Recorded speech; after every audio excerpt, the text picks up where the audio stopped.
Hi there, and welcome to the channel.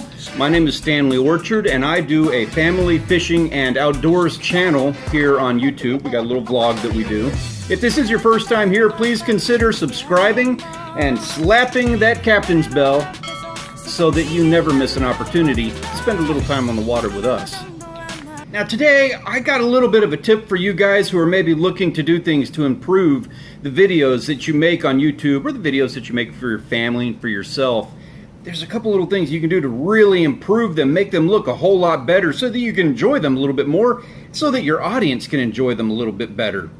I'm going to take a look at the things that separate what you and I do from what the people do on the Discovery Channel. It's some very minor little differences between the videos that you and I make and what they do, and there are some things that you can do to copy what they're doing in order to get better videos done for yourself. And well, the best way of doing that is to simply take a look at the videos that they put on Discovery Channel. So let's take a look at this. This is a video, I keep calling it a video. This is an episode of Deadliest Catch that I was watching the other day, and I was kind of studying how they do it.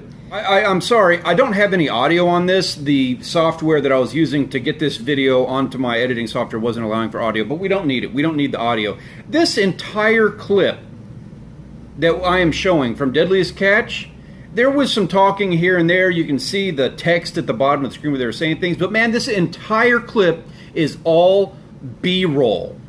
This is all things that the cameraman was just sitting there and filming while he was bored, sitting on that boat and waiting for them to catch some crabs. They got a ton of B-roll.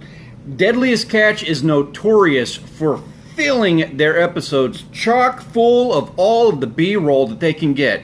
And we're not doing that. We got people who do B-roll. I do B-roll on my videos. But there are people out there who don't do any B-roll at all, and I'm guilty of it just as much as the next guy. I do not put enough B-roll into my videos.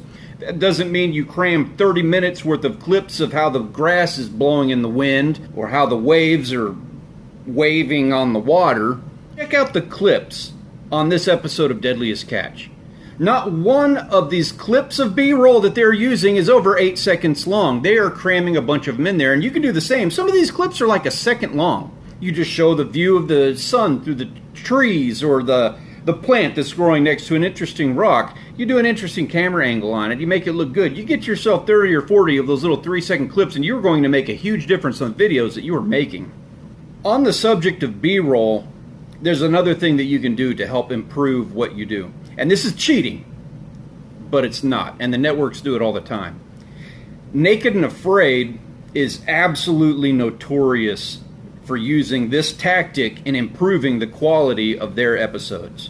Take a look at this clip right here. Now what we're looking at, these guys are hanging out naked, and I assume they're somewhat afraid despite the camera crew and the medical staff surrounding them. These guys are out in the African safari surrounded by these big elephants. Big, I don't even know what kind of elephant it is, but it's a big, destroy you, smash you to death elephant. Now, if you take a look at this shot right here, this guy's talking, and they got a shot of that elephant in the background.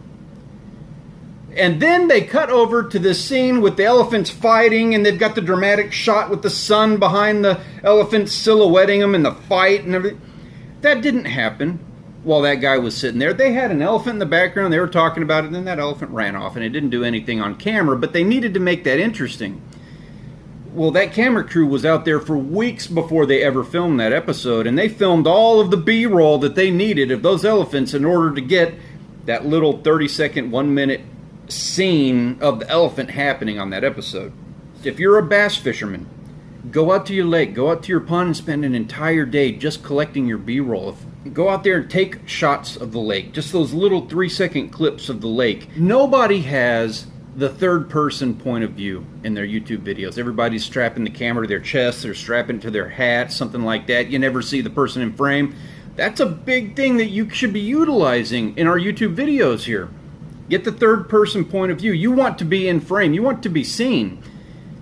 When you're out here collecting all this B-roll, that is a perfect opportunity to get that shot. Whether you have a tripod or not, if you don't have a tripod, you can get yourself one of these. I use them all the time. I'm using one on my camera, my phone, right now as I'm filming, and this is my backup that I use for my other phone that I use for B-roll when I'm out filming, because I can destroy that phone. It's my backup. I'm not going to hurt anything if I lose out on a phone that I had 10 years ago. And yeah, if you've watched any of the videos on our channel, you have seen footage filmed with that phone. I kind of put it together myself. I got one of these, I don't know what they're called, but it's like an octopus gimbal or something like that. And then this is a Ulanzi mount. I like these because it's got a shoe you can put on your microphone if you're using a microphone. It's aluminum. It really wrenches down tight onto your phone. If you're interested in picking some of this stuff up, this whole guy cost me about $9. I have a link in the description of the video down below. You can grab yourself one and look like a professional vlogger when you're out there using it. It also gives you the ability of, like, you know, you can set it up as a tripod. You can wrap that guy around things. I do it all the time out on the boat, so you can hold the thing tight when you're sitting there and try to film yourself. Now, when you're actually fishing, you don't have to do that. You can do what you normally do, strap the camera to your chest, strap the camera to your hat, and you're good to go, but you've already got the B-roll that you need. Now, the other thing that a lot of people are missing out on making their fishing, hunting, and outdoors videos is the storytelling. It's probably one of the more difficult aspects of making a good video here on YouTube. You got to tell a story. People are not clicking on your video because they want to see somebody catch a perch. There's a billion videos of people catching perch on YouTube.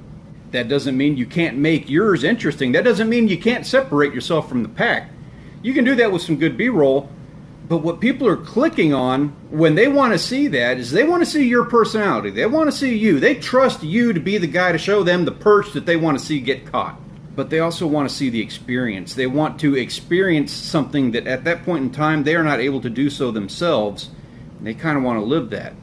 So if you're just going out there and catching a video of you catching a perch, you're not really giving them the entire experience. And you're missing out on the storytelling aspect of the video. Now, there's a ton of different ways of doing this. The most simple way to tell a story is show them more of what happens.